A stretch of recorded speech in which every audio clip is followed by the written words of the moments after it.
The Transformers will return after these messages. This October 20th through the 22nd, TFcon Orlando at Doubletree by Hilton Hotel Orlando at SeaWorld with special guests Bob Budiansky, Victor Caroli, Dan Gilvison, Gary Chalk, Richard Newman, Alex Milne, David Sobloff, and Casey Kohler. Meet mediocre YouTubers Bert the Stormtrooper, Deluxe Baldwin, Diecast Norbs, Engineer Hoist, Fire Talks, Ghostprime, Kato's Collection, Patriot Prime, Rodimus Primal, and Treebot. If you see them, make sure and say hi. You'll most likely find them at the bar. That's TFcon Orlando in October. Be there! We now return to the Transformers. Hi there, welcome to my channel. I'm Ghostprime. In this video, I'll take a look at the Transformers the Movie Retro Reissue Kickback. Kickback here is done up in a deco that resembles his on-screen appearance in Transformers the Movie and the cartoon in the 80s. He doesn't look like the original figure at all. He has an opaque chest, no chrome, just like the rest of the line. He retails for about $35 and is supposed to be a Walmart exclusive. I got him from Hasbro Pulse, which was odd because he just sort of showed up one day on Hasbro Pulse. He has been released in the UK and in Canada. In Canada, you can find him and his wave mate Perceptor in stores. So something happened here. It's kind of interesting since Skywarp or Shrapnel have not been released from Walmart yet either. They are upcoming. So anyway, please hit that thumbs up button. Subscribe if you're not subscribed. Ring the bell for notifications. Leave me a comment. Tell me what you think about this guy. And without any further ado, let's get to the review. So a quick look at the packaging. It comes in these boxes that all the rest came in that are completely closed. Doesn't show the figure at all inside. And it has a rendering that is very modern, I would say. It does not evocative of the figure at all. Maybe this alt mode is. Here we have Insecticon Espionage Kickback.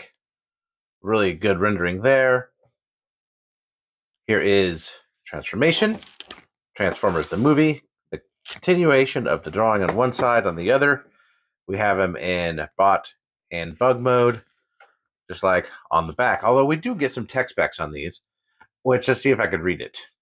Friend is another word for fool. Kickback is cruel and clever, making others do his bidding by digging up facts as blackmail. His strong jaws can chew through the toughest of metal. And there we have strength, intelligence, speed, and firepower. And that's pretty much it for the box. I do like these boxes, but I wish they had a window. Anyway, let's get them open.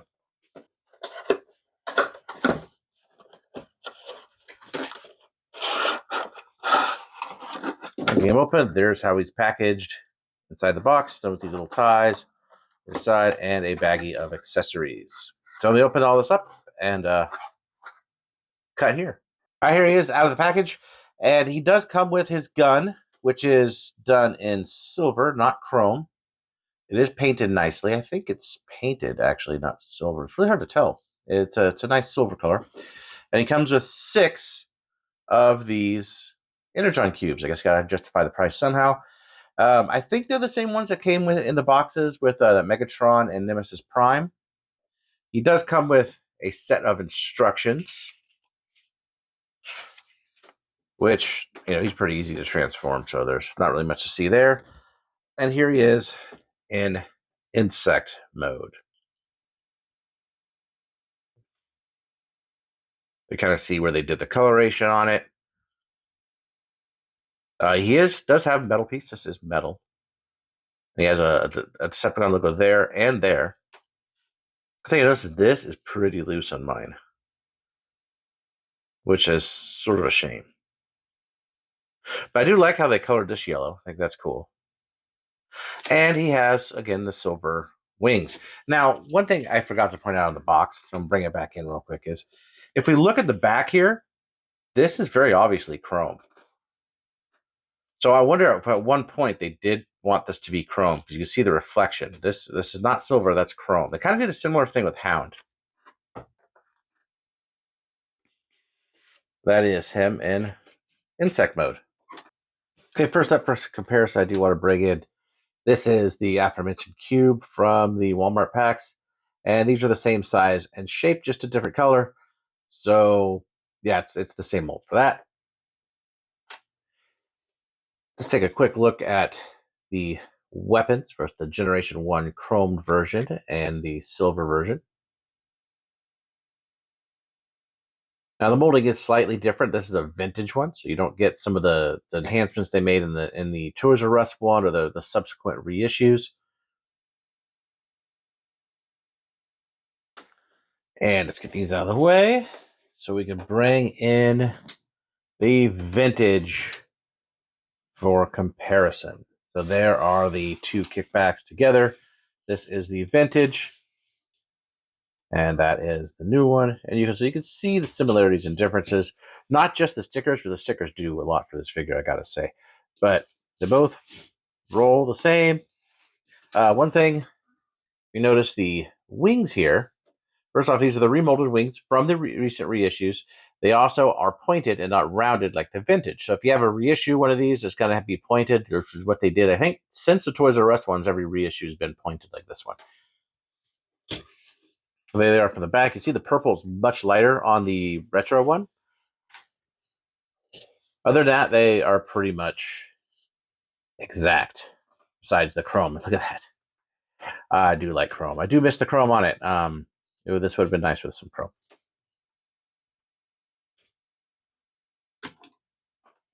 So transformation on this thing is easy. It's the same as the original. Go ahead and put those up. Move the legs straight. Take the arms. Kind of move them in like this. Down. Same on the side. Turn the head 180 degrees. Wings go back. Simplistic and satisfying. Very cool. And let's get close on this deco. So the eyes, I can see they're red. It lacks the paint there, but it has red eyes, which is cool. I wish they were done a little bit cleaner on the eyes. And that Decepticon logo there, which is actually very hard to see in person. It almost doesn't show up at all. I wish there was a little bit lighter, like maybe the color of this would have really worked. So it has this here piece, which is no longer translucent. And it's done the same yellow as this. And it does open. It does open. But I wish that it was a little bit, I don't mind it being yellow. I don't mind it being opaque. But I do wish that it had a different type of plastic. I think this plastic comes off a bit like wax. Like the finish on it is kind of waxy. It's like it feels okay. It feels solid, but it's just like it's got a waxy look to it. Which you see that even the purple does not have. So I wish they would have done that a little better. And then you look down, you get the purple here on the back. They do have this painted, which is a nice touch. And then his gun can fit over his fist, like so. And one thing I did not check to see, I know this was on subsequent reissues, did also come with these. I don't know if these could fit in the chest. Oh, they can fit in the chest. That's cool that he could have a Energon cube in his chest. I know that's the way they were in the other reissues, but I never had those. I always had the original. Here he is, next to the vintage original.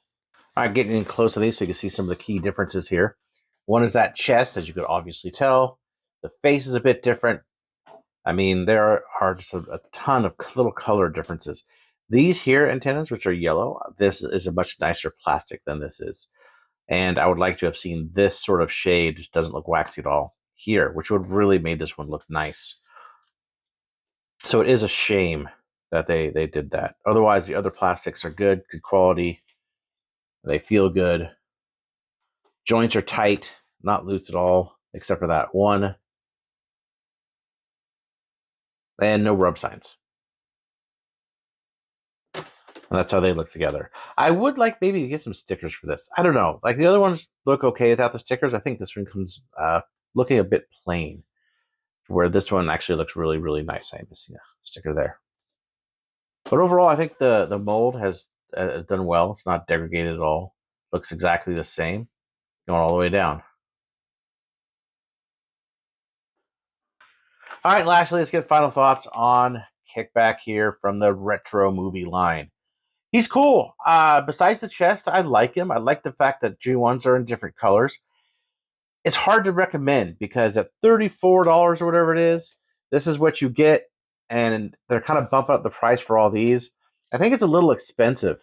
The vintage you could probably get for around $20, $25. I think I haven't looked in a while, but they're usually pretty cheap. Everybody had the vintage ones, and you could find them cheap. So getting a reissue, unless you really want the colors, just isn't worth it for me. For I would say if you're just collecting G1 in general, if you're collecting the retro line, then it is a must-have because does have different colors if you like variants, which I like variants, and it kind of ticks those boxes for me. So I think it'll look good on my shelf with my other ones from the retro line. But yeah, thanks for sticking with me. Until next time, talk to you later.